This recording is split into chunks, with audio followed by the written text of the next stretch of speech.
Paz do Senhor, meus amados e queridos irmãos, espero que estejam todos bem. Nós daremos sequência no nosso devocional Jesus é Inevitável. Meditaremos no Evangelho de Mateus, capítulo 5, versículo 27 ao 30, que diz o seguinte: Ouvistes que foi dito aos antigos, não cometerás adultério.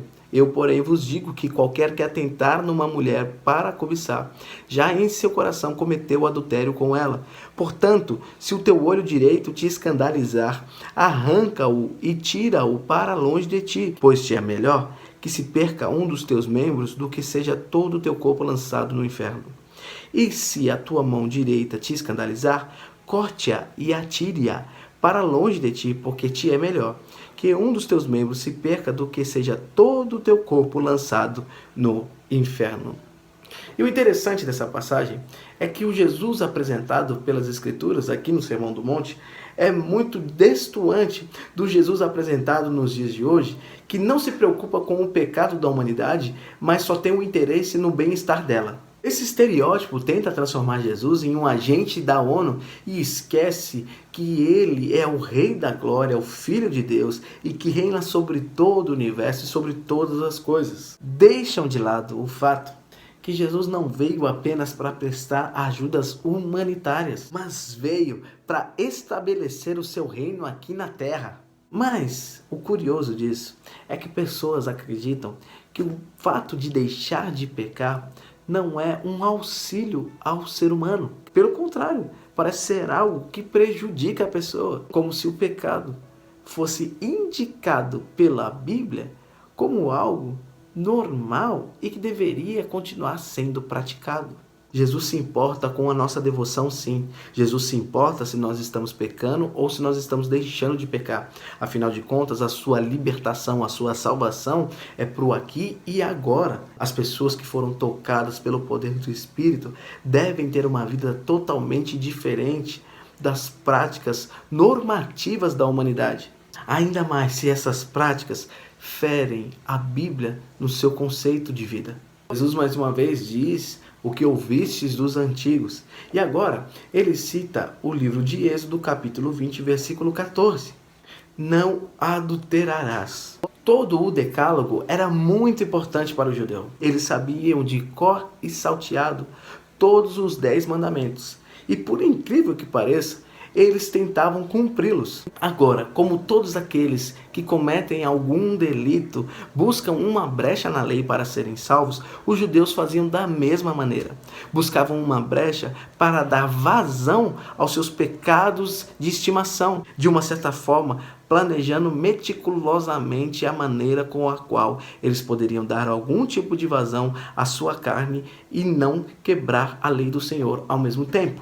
E nesse caso aqui, Jesus está indicando aos seus seguidores que a pureza do coração importava mais do que os atos de emoção.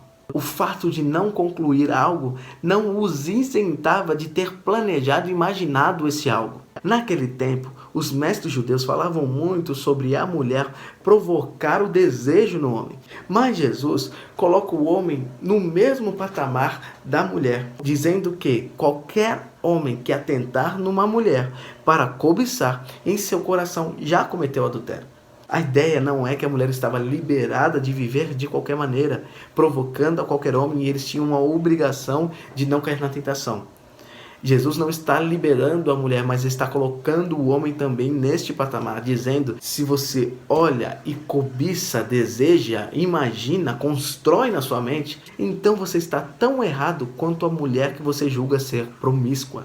E promiscuidade era algo abominável no meio dos judeus, pois se todos deveriam viver como irmãos, a promiscuidade trazia ira, trazia raiva, trazia brigas. E também o povo já havia recebido a acusação de ser promíscuo no seu relacionamento com o seu Senhor. A ideia é que ser promíscuo no seu relacionamento matrimonial poderia te deixar muito suscetível a ser promíscuo no seu relacionamento com o seu Senhor. E se os judeus assim prosseguissem, novamente eles teriam que pagar o que tinham pago já nos exílios passados. Jesus insiste que o sétimo mandamento aponta para a pureza do coração, o coração que rejeita a cobiça. E aqui ele diz que se o teu olho direito te faz pecar ou escandalizar, arranca-o e joga-o fora.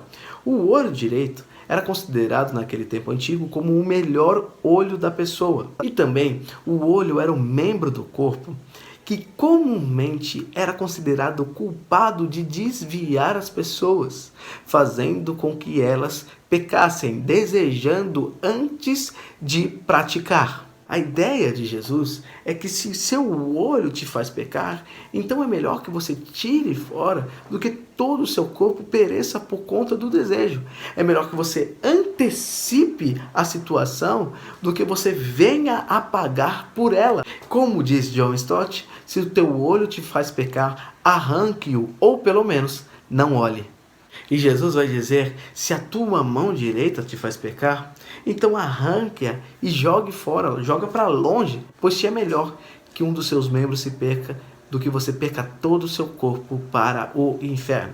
E naquele tempo os judeus acreditavam que a ressurreição se daria da mesma maneira como a pessoa morreria. Então, neste caso, ressuscitaria talvez sem um braço. Lembrando que muito possivelmente, num contexto de lascívia, mão direita aqui pode ser um eufemismo para o órgão sexual masculino. Jesus enfatiza para aquelas pessoas que era muito melhor eles perderem um membro deles do que se perder totalmente e eternamente.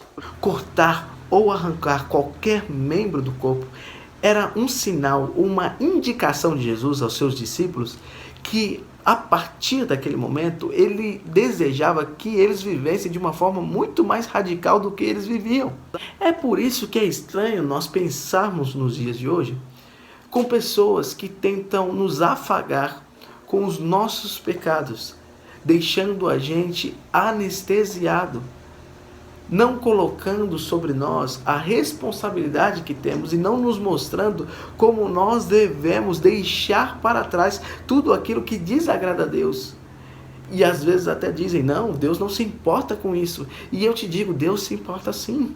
O próprio Deus que encarnou e habitou entre nós, nos aconselhou que se algo nos chama a atenção para o pecado, nós devemos arrancar bruscamente da nossa vida. Pois não é possível ter uma vida de santidade com um altar a outro Deus no nosso coração.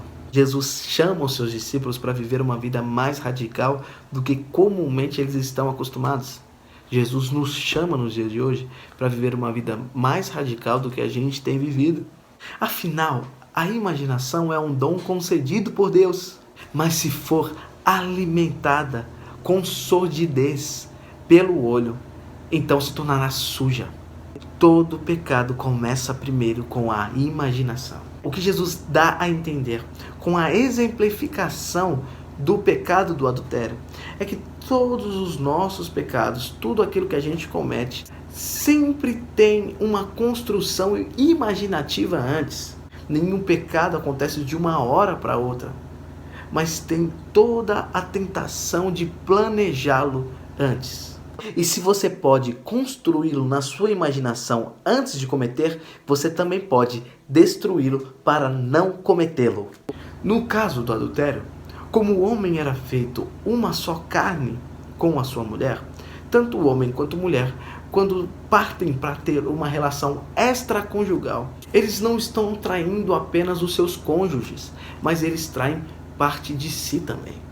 A traição, ela é auto-enganativa. Parte às vezes, por incrível que pareça, do ser humano por um instinto animal. E em outras vezes, parte com a falsa sensação de obter algo que não pode se ter. Ou a falsa sensação de obter aquilo que é do seu próximo. O que a Bíblia nos revela é que todas as vezes que nós agimos pela paixão mundana ou pelo instinto animal, as coisas não acabam bem. E nós temos vários exemplos desse na Bíblia, como Judá, Sansão, Salomão, como Davi, que antes de cometer o adultério com a mulher que foi de Urias, olha para ela e vê ela no terraço tomando um banho de sol, o famoso bronzeamento na laje.